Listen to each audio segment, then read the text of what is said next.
Happy Tuesday or Thursday or whatever day of the week it is when you're watching this. I hope you're having a grand day or night, and let's go ahead and get into this video. So as you guys can tell, I am bringing you another Bitlife Decides My Life no, it doesn't decide my life. It decides my Sims episode video, and I am so excited. So meet the Law family. They are supposed to be Vietnamese. Let me know if you can tell at all. I actually tried just to explain whenever I do videos like this, like especially for Bitlife, since I feel like Bitlife kind of helps me be a little more diverse in cultures and stuff. Um, every time I try to make a cultural family, basically what I do is I Google them. So I just Google like random people of a certain culture, so I could be like Vietnamese women. And then I just pick one of the pictures and I try to make the sim kind of look like them. Um, and then when I have the parents, I just use the Sims random generator genetic combination thing. So if the kids don't look at all like it, that's why. But anyways, let me go ahead and tell you guys a little story of the Law family.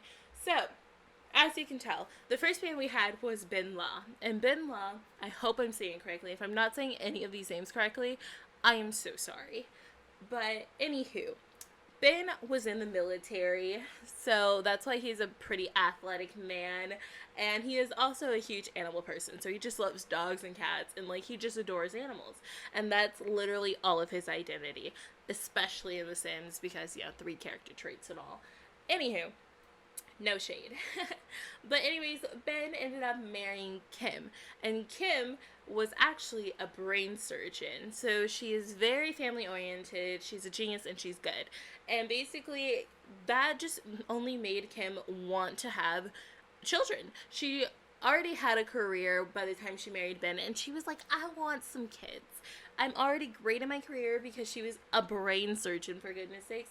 So they ended up having kids. And the first kid that they had is Yen, who you just saw previously. And Yen is basically the focal point of this whole family. He was my main Bitlife Bitison, because I think that's what they call them. But before we even get into that, I'm just going to tell you, Yen's story's a little wild. So I'm going to tell you who this is first. So this is Long. I don't know how to say it exactly, so I hope I was accurate. And she is a style influencer. And as you can tell, she is not part of the family. Lon is basically Yen's childhood best friend and an ex-girlfriend. And I just really loved her blue hair and how she was supposed to be a hipster, because that's how Bitlife made her. But I basically started making her, and when we get to her formal attire, you'll see why I just fell in love with her, and I was like, she can't just be a hipster, so I made her a style influencer, because I just think she's so cute. Like, I love the outfit you're about to see her in. But anywho, now that you know who this is, I can get into the story. So Yen is the son of Ben and Kim Law. He's the firstborn child, and that basically meant that there were a lot of standards, very high standards for him to set the bar for his future siblings. And basically, Yen was doing good. He was actually very athletic, he was a bookworm, and he was very ambitious. He wanted to be wealthy so bad. So, he was really on the right track. He was getting great grades, he was being a good boy, he was practicing martial arts, he was healthy. So you may be wondering, where did things go wrong? Or you may not, because you didn't know things go wrong. So basically, Yen would get bullied in elementary school for no real reason, just because he was a boy, and sometimes kids just get bullied in elementary school when it's not really their fault and they're not really doing anything. And so sometimes he would even get a little pushed around. And so basically one day he kind of just snapped a little bit. He decided to defend himself. But the things that people didn't know was that Yen was doing martial arts, so he was actually pretty advanced. And he ended up accidentally injuring a bully. The thing is, the bully didn't die or anything. Like, the bully's fine. He just got injured, and it kind of looked like a little much. And so he ended up going to juvie. Even though they really should just took him to therapy for some anger management and understood that Yen was a good boy and didn't deserve this. So he went to juvie for a few years, I think 1 or 2 years, and he came back, and I think when he came back, He came back in about middle school or like the first year of high school. And when he did, nobody really wanted to talk to him, and he didn't really want to talk to anybody. He was pretty much a loner because he didn't like people, because he thought people were rude and wouldn't listen to him. And one day, Lon comes up, and she's like, "What's your story, boy? What's your story, kid? What's going on?" And he tells her the truth. And sometimes when he told people the truth in the past, they probably wouldn't believe him, or they thought he was leaving out a few things because, you know, you would think that you wouldn't just go to juvie for trying to defend yourself against a bully. But he did. And so Lon was like, "All right, I believe you." And they ended up becoming friends. And since she was his only friend, they became best friends because she liked him. She thought he was cool, and he liked her because she thought that she was a very good person, which she is. Not only is she adorable, but she's such a great person. So anyways, they date, doesn't work out, who cares, they move on. And so Kyu-yen decides to go to the military because he wanted to basically work a few years in the military and then go to college because he couldn't really afford college and his parents couldn't really afford college. And so he went to the military, and basically a few years in, he wanted to leave. He wanted to immigrate to Belgium because he just wanted to find more of himself. He kind of felt like Vietnam wasn't the place for him. He kind of felt a little angry at the people he kept seeing around because, you know, he just kept seeing the childhood people who would judge him and kind of thought they got the wrong impression of him. And so he's like, "I just want to go to Belgium." And basically what happened was I accidentally made Kyu-yen desert his post while he was in the military. And basically that's illegal. And so Kyu-yen was caught trying to immigrate to Belgium and was thrown into jail. And so he appealed his case, and they were like, "No, you're staying in jail." And Kyu-yen had to be in jail for 30 years. And so by the time, let me not rush. So he was in jail for 30 years. And basically, even though he was a good boy, he would meditate, he would work, and he would really keep to himself. He worked out a little bit just to make sure that, like, the other inmates would see him working out and be like, "Yeah, like, don't mess with me." But he wasn't there to start anything. He was just kind of working out a bit to defend himself and to kind of, like, you know, he had to deal with this place for 30 years. And so Kyu-yen ends up making a few friends who I don't make in this game, but I really wish I did. But I will maybe make them later. But he makes a few friends. He makes a friend with a nice elderly man, and I don't remember his name. Let me see if I can check. I think his name was Trey. I don't know how to pronounce it. We're gonna call him Trey. I have a friend named Trey. We're gonna call him Trey. So basically, Trey was this elderly man who was a criminal, but he was very big and muscular and bald. And so he kind of seemed like he would be vulnerable because he's sweet, but he was still really tough, and he was like, "Don't mess with me." And he liked Kyu-yen because Kyu-yen wasn't really like a bad guy at all. Like, he was just there on accident, and it was with whatever. And so they ended up making friends because Kyu-yen just showed a lot of respect. He was a loner, but it was very evident that he respected basically everyone, and he wasn't really there to start anything. And Trey was like, "I like that. I want some real chill friends," because he had to deal with a lot of guys back in his day, you know? So anyways, while Kyu-yen was in jail, his mother, Kim, would write him letters and send him packages, like, all the time, like, every day. She wanted him to know that she loved him. She really wished that he could escape prison, but Bitlife has too many hard, difficult games that I can never get out of prison. I just sue my way out. But, like, yeah. And so she really wanted him to get out of prison. She just wanted him back. She knew that it was a misunderstanding, and she just wanted her baby boy. And so she wrote to him and sent him packages, and he always wrote back thank you letters and things like that. So since Kyu-yen was in jail for 30 years, his parents actually ended up dying while he was in jail. And so after that, he actually started receiving more letters from his sister, Kim, because Kim was really the one to tie the family together. Like, she was the one who was going to keep him, Kyu-yen, and Hien together because those were her, like, brothers. And that's just kind of her role. That's what she did. She was the glue when their parents passed. And so basically she ended up taking on the role of making sure to stay communicating with him, to let him know he was loved and he wasn't alone. And so after that, after 30 years, Kyu-yen comes out of jail and he stays with Kim and Hien, who were actually staying together just because Hien was the youngest of the siblings and basically, after the parents passed, he kind of stayed with Kim because he needed the emotional support, and also because he was still trying to find his footing because he was just now going to college and he was going to be an engineer, even though at this point he's basically probably like a young adult, but you know. So anyways, when Kyung gets out, he kind of realizes that all of his dreams that he had since he was a little boy are kind of gone. Like every job he really wanted to do, he can't do because he has a criminal record. He can't join the military again and make any money because he has a record. And so basically what he does is he ends up just applying to the lottery one day with a little bit of his inheritance that his parents had left behind. And luckily, he won the lottery. He won, I think, maybe like $2 million. And he decided with this money, he was going to do the only dream he had left, which was to have a child. But since he wasn't an elder, he couldn't adopt any children. So he went onto this surrogacy website and he found this girl named Two, who you guys saw a few, like the last sim was Two. And he basically reached out and was like, hello, like, I know I'm kind of old, but I really want kids, and, like, I don't have any, like, woman in my life, especially because any woman he could get with at this point was too old to bear children.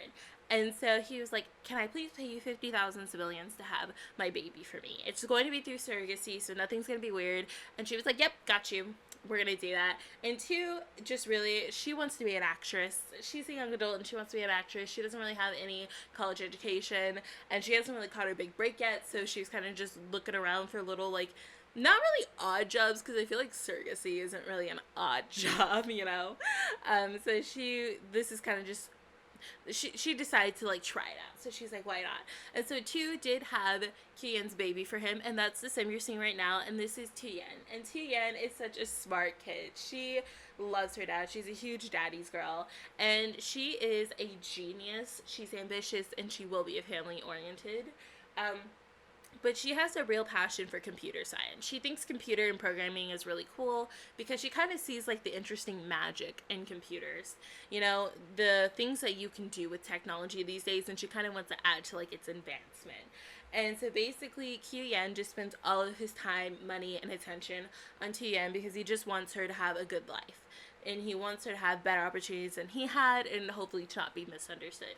And Tuyen has the biggest soft spot for her father because obviously Two is not in her life because, you know, she was a surrogate and she's like, I'm out. But they do kind of stay in touch a bit because, you know, in The Sims, it's like, that's your mom. So, like, so they stay in touch a little bit. You know, they text a bit, but they're kind of more friends than they are family. So anyways, Tuyen in Bitlife, I'm going to kind of tell you a story in Bitlife now because at this point Tuyen's actually just a teenager, and the reason why her first outfit's kind of like real academic is because I kind of wanted to make it, like I kind of want to implement like school uniforms in my game. Like we'll see, but I kind of feel like I'm going to do it in one of my save files. But anyways, in Bitlife, I'm going to tell you about that. Basically in Bitlife, after Qian passes away, because obviously he has her when he's basically an elder. So after he passes away, Tuyen moves to Belgium because she kind of wants to pursue the dreams her father had, or at least kind of like she feels like she has a huge thing to prove. And her father always talked about like this dream he had of going to Belgium, trying to find himself, trying to find new things, and kind of just see more of the world and kind of get out of Vietnam. And so she goes to Belgium and she actually meets this man named Alexandre Coppens, and he and her kind of fall in love and get married, and he brings in his own daughter. Her name's Camille, and Camille's like this really nerdy archaeologist. You guys won't see them, but I may make an updated video where I make them, or I may just make them off camera and you'll see them sometime in the world. But yeah, so anyways, they get married and they actually have kids of their own. So they actually have a daughter named Noemi and a son named Cyril. And then they ended up adopting a son named Q, which is the short version of her dad's name, and I just thought that was so cute.